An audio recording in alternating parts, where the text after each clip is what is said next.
नमस्कार बंधुरा, आपनी किन्तु चाइले बाड़ीतेई फुचका बानाते पारेन एकेबारे दोकानेर मतोई मुचमुचे और सेटाओ खूब चटजलदी। और सबचेये बड़ कथा, आपनी मात्र 10 टाका खरच करेई 70टारो बेशी फुचका बानाते पारबेन। विश्वास करलेन ना तो ट्राई करे देखुन। एर जोन्नो प्रथमेई आमरा मयदा निये नियेछि। सकलेर बाड़ीतेई मयदा थाके, अल पारपास फ्लावर। एखाने 7 बड़ टेबिल चामच परिमाण नियेछि। तबे आपनि चाइले फुचकार आटाओ व्यवहार करते पारेन, जेटा पुरानो आटा नामे परिचित। और तार साथे एखाने दिये दिচ্ছি समपरिमाण सुजी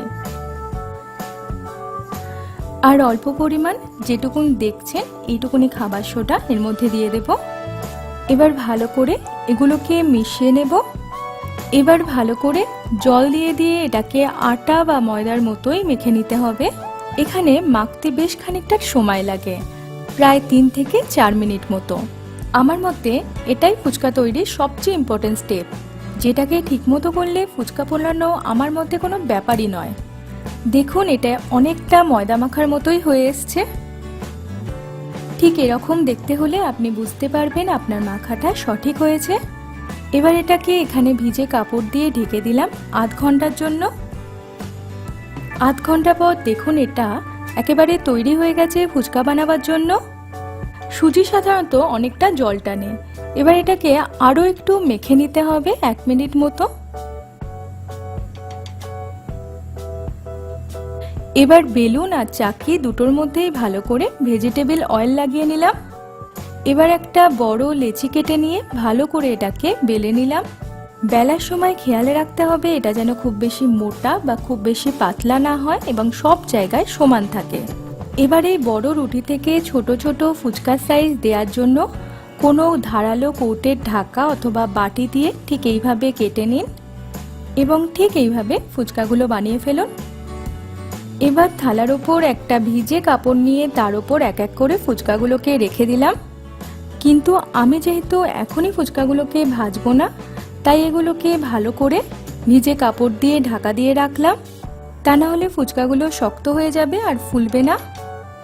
একইভাবে একই পদ্ধতি অনুসরণ করে আরও ফুচকা তৈরি করে নিচ্ছে এবং প্রত্যেকটা থালার ফুচকাগুলোকে ভিজে কাপড় দিয়ে ঢেকে রাখতে হবে যতক্ষণ না ভাজা হয়। ততক্ষণে আমার নতুন বন্ধুরা আমার ভিডিওটা যদি ভালো লেগে থাকে তাহলে আমার চ্যানেলটা প্লিজ সাবস্ক্রাইব করে নিন।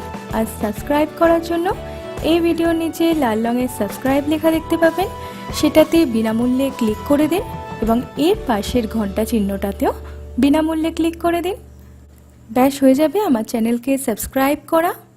এবার একটা কড়ায় ভেজিটেবল অয়েল গরম করে তেলটা বেশ গরম হয়ে এলে এর মধ্যে ফুচকাগুলোকে এক এক করে ছেড়ে দেব। দেখবেন সঠিকভাবে করলে প্রত্যেকটা ফুচকাই ঠিক এইভাবে ফুলে উঠবে আর বেশ চটজলদি তৈরিও হয়ে যাবে। তবে সব সময় গ্যাসের আঁচটা জোরে রাখতে হবে, কারণ টেম্পারেচার যদি ঠিক না রাখা হয় তাহলে কিন্তু ফুচকা ফুলবে না। হয় সেটা পাপড়ি হয়ে যাবে, নয় সেটা পুড়ে যাবে। তো এদিকে একটু খেয়াল রাখতে হবে।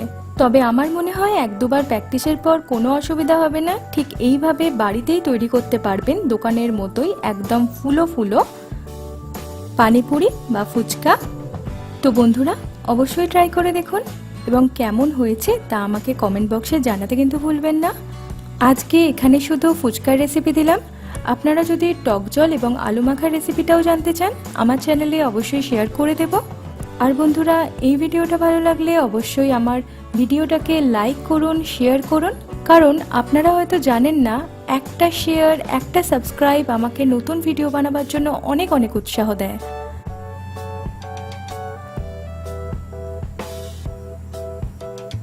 দেখুন আমার প্রত্যেকটা ফুচকা কেমন ফুলেছে।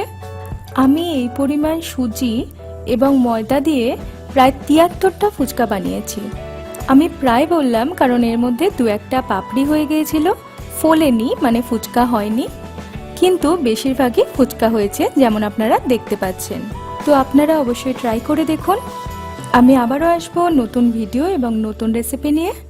ততক্ষণ ভালো থাকুন, সুস্থ থাকুন এবং আপনজনদের ভালো ভালো রান্না করে খাওয়ান।